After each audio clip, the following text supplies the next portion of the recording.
Salut, c'est Quantibus et bienvenue dans la Mangatech pour cette nouvelle vidéo unboxing pour le nouveau collector de Spy X Family tome 13. Ça fait longtemps qu'il n'y a pas eu de sortie de cette série que j'adore. Alors j'ai voulu jouer le jeu, je sors cette vidéo la veille de la sortie officielle du collector. Je précise ça puisque il y en a certains qui ont pu faire l'acquisition de ce collector une semaine voire 10 jours avant la sortie, donc le jeudi 10 octobre, tout simplement parce qu'il y a certaines librairies qui ont mis à disposition le collector bien en avance.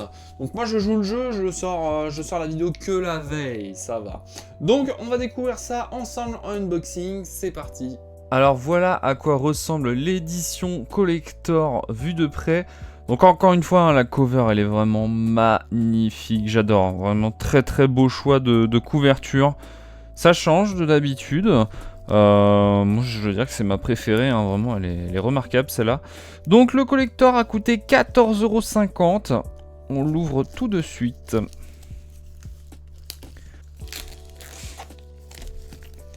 Ah bah déjà on a un goodies. Tac. Donc le contenu, mais on a déjà tout, hein, on a tout ici. Donc le contenu, nous avons...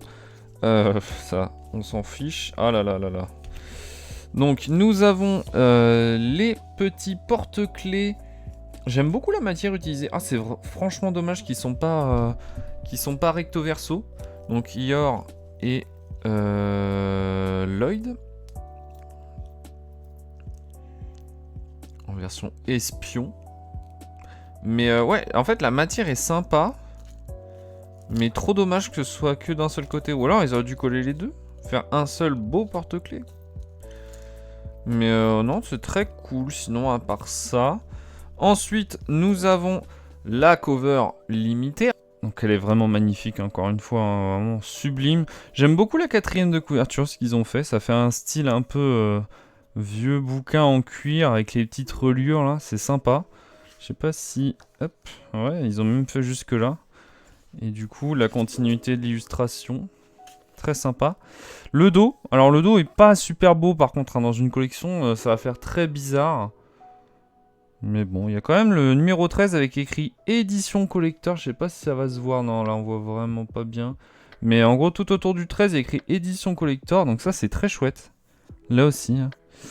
Ça c'est sympa. J'ai pas le tome normal pour vous montrer, mais par contre du coup, vu que c'est Kurokawa, eux ils font pas des covers réversibles, ils font des doubles covers, donc ça c'est vraiment trop bien. C'est typiquement ce qu'il faut faire, hein, vraiment, hein, quand il y a des covers alternatives, c'est mettre carrément les deux. Comme ça vous n'avez pas besoin de refaire le pliage, vous choisissez juste, et puis vous avez une couverture en double. Comme ça j'ai pas besoin, par exemple si je veux mettre ce tome dans ma bibliothèque et cette cover dans la vitrine spéciale Spy X Family, bah, je vais pouvoir parce que du coup ils ont fourni les deux. Donc ça c'est très chouette, et du coup là on voit la comparaison entre les deux. Donc le logo, vous voyez qu'il est très légèrement différent. Il n'y a pas la petite notion édition collector tout autour du numéro 13 sur la version normale. Donc voilà. Et du coup le dernier goodies, donc comment ils appellent ça? Hop, ils appellent ça 3 marque-pages transparents. Ouais. Et bien ma foi, c'est sympa, c'est déjà mieux. Parce que, alors, je dis ça parce que, rappelez-vous, pour ceux qui ont vu la vidéo du triple unboxing de la dernière fois, où il y avait, pour le collector c'était pour qui déjà? C'était pour Blue Box. Il y avait également des marque-pages dans ce style, c'est-à-dire en bobine de film, en pellicule, très exactement. Et c'était une déception, ils étaient vraiment tout petits, ils étaient dans une matière pas terrible, enfin ça faisait pas du tout de pellicule. Et là pour le coup, alors je sais pas comment vous le montrer, peut-être avec la brillance du produit, là voilà, regardez. C'est vraiment, on a l'impression de toucher des pellicules. Donc ça c'est vraiment cool. Alors par contre le seul petite objection que j'aurais à donner, c'est... Bah au dos en fait il aurait fallu que ce soit recto verso pour que ce soit vraiment comme des pellicules, vous voyez, qu'on puisse regarder à travers. Mais ça marche tout autant, donc ça c'est très cool, c'est très sympa. Les illustrations sont très rigolotes, voilà, je vous les montre toutes comme ça.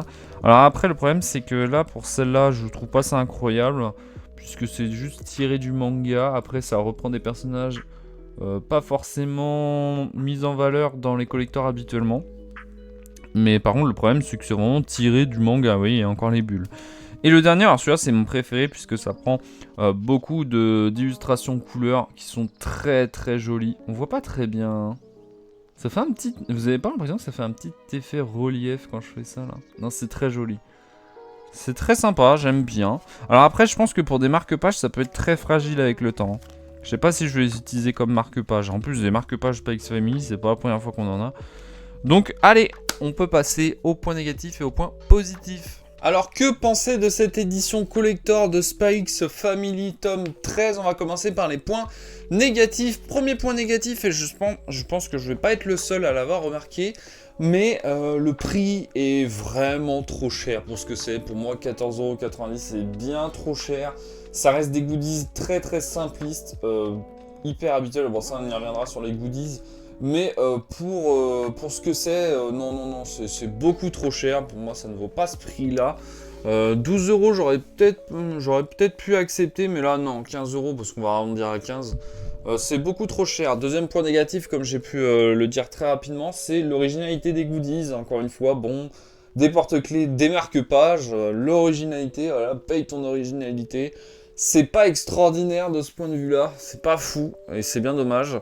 Dernier petit point négatif, je pense que ça va être sur les tout petits détails que j'ai pu relever durant le unboxing. Donc ça va être les porte-clés, je les ai là, les porte-clés qui sont pas recto verso, c'est un petit peu dommage. Mais après là c'est du pinaillage, vraiment là je pinaille pour 2-3 petits détails.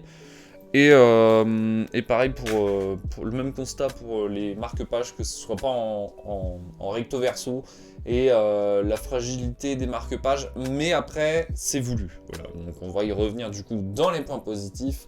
Pour moi, premier point positif, et pour moi c'est le primordial, c'est vraiment incroyable, c'est la couverture alternative.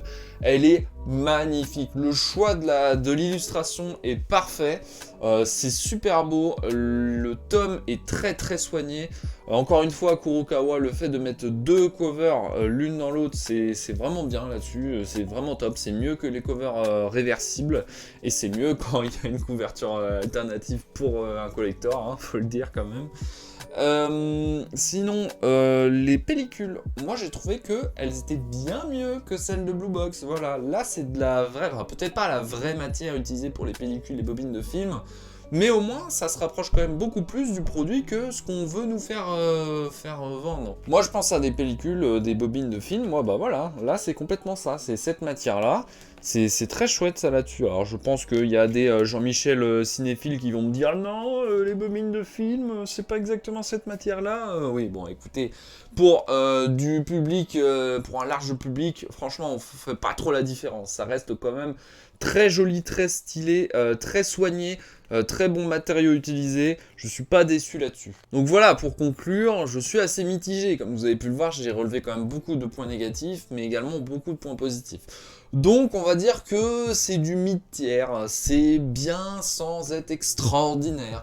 Ça reste un bon petit collector pour les fans de la série, mais il n'y a rien d'extraordinaire. C'est un collector très anecdotique. Bref, et bah du coup, si vous avez relevé également de votre côté des points négatifs ou positifs que je n'ai pas forcément relevé de mon côté, n'hésitez pas à en parler dans les commentaires.